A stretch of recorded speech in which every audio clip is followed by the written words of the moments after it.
I'm proud that I had a chance to go over and just see a different part of the world as well, and actually gain a lot of career experience over there.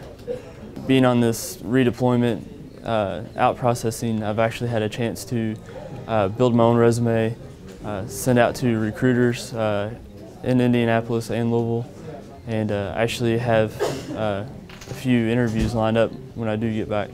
Well, when I go home, I'm going to be unemployed. I did an interstate transfer from Texas, so I wasn't in Kentucky long enough to find a job before the deployment. So I'm looking forward to taking the skills, the logistical skills that I've used my last 2 deployments, and hopefully finding some sort of logistical job when I get home. Talking to some of the soldiers, you know, originally we knew it would be short, and then our orders were changed, and so we were all kind of unsure what that would bring.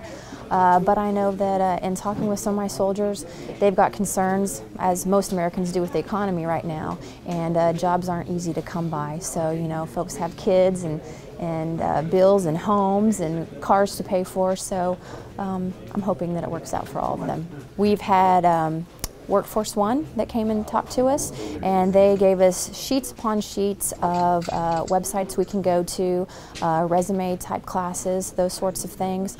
The VA came and spoke to us as well and gave us lots of documents with our resources there, and then of course the ESGR folks were available to us as well. People have been laid off before the mobilization, so really it was kind of a blessing. I mean, I know war is never good, but it was kind of a blessing financially for a lot of people, including myself. I mean, it gave me a few more months. I was able to save up some money so that I can maybe find what I really want to do instead of you know, having to maybe settle for something just to make ends meet. So one reason that I know that this unit was really good for this mission was we had the mission of closing down a lot of the bases in Iraq for the last time, and one of those sections that we had was the Department of Public Works, and that was our DPW section that actually dealt with like the power and the water and like everything that sustains the base.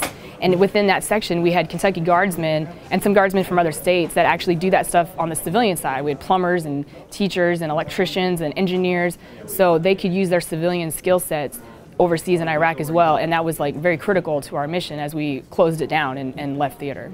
But I'm worried about the guys who don't have a job, who came on this deployment, who may have lost their jobs due to this deployment, or who may not be able to get the type of job they had because of underemployment.